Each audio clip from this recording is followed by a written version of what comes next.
नमस्कार दोस्तों, ज्ञान सरोवर के इस YouTube चैनल में आप सबका मैं बहुत बहुत स्वागत करता हूं। हम सभी से जाने अनजाने में बहुत से पाप हो जाते हैं जिसके बारे में कभी हमें पता भी नहीं चलता कि हमसे पाप हो गया है। तो हम किस प्रकार उस पाप का प्रायश्चित कर सकते हैं। श्रीमद् भागवत जी के षष्ठम स्कंद में महाराज परीक्षित जी ने श्री सुखदेव जी से ऐसा प्रश्न किया। परीक्षित जी ने पूछा कि हे भगवान, आपने पंचम स्कंद में जो नरकों का वर्णन किया है उसको सुनकर तो गुरुवर रोंगटे खड़े हो जाते हैं। हे प्रभुवर, मैं आपसे ये पूछ रहा हूँ कि यदि कुछ पाप हमसे अनजाने में हो जाते हैं, जैसे चींटी मर गई, हम लोग श्वास लेते हैं तो जाने कितने जीव श्वासों के माध्यम से मर जाते हैं। भोजन बनाते समय लकड़ी जलाते, उस लकड़ी में कितने जीव मर जाते हैं। और ऐसे कई पाप हैं जो अनजाने में हो जाते हैं। तो उस पाप से मुक्ति का उपाय क्या है। सुखदेव ने कहा, हे राजन, ऐसे पाप से मुक्ति के लिए रोज प्रतिदिन 5 प्रकार के यज्ञ करने चाहिए। महाराज परीक्षित जी ने कहा कि हे भगवान, एक यज्ञ यदि कभी करना पड़ता है तो सोचना पड़ता है, आप 5 यज्ञ की बात कर रहे हैं। इस पर सुखदेव जी हम सभी मानव के कल्याणार्थ कितनी सुंदर बात बता रहे हैं, जरा ध्यान से सुनिए। वो कहते हैं कि राजन, पहला यज्ञ जब घर में रोटी बने तो पहली रोटी गौग्रास के लिए निकाल देनी चाहिए, अर्थात गाय के लिए। दूसरा यज्ञ है राजन, चींटी को 10-5 ग्राम आटा रोज वृक्षों की जड़ों के पास डालना चाहिए।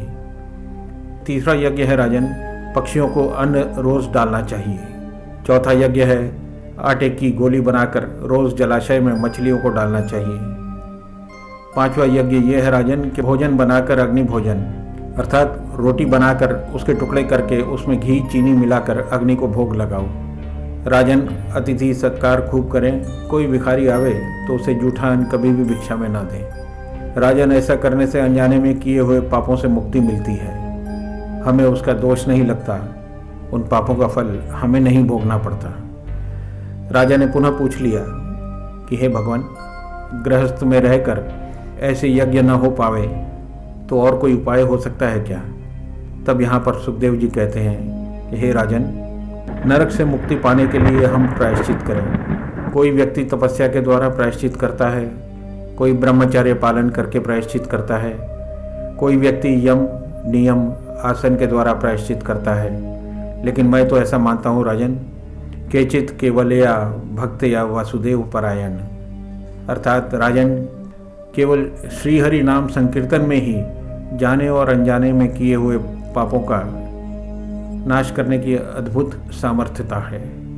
इसलिए हमारे संत सदैव से ही कहते आए हैं कि कहीं भी, कभी भी, किसी भी समय सोते जागते उठते बैठते हुए अपने प्रभु से लगन लगाए रखो। वह राम नाम डोर जुड़ी रहे। जिस प्रकार से पनिहारिन राह पर चलते हुए वार्ता करते हुए भी सतत अपने घड़े पर ध्यान रखती है, इसी तरह जीवन के हर कर्म करते हुए भी हमें अपने आप को ईश्वर से जोड़े रखना है। यही सच है और यही हमारे पापों की मुक्ति का रास्ता भी है। जय श्री श्याम।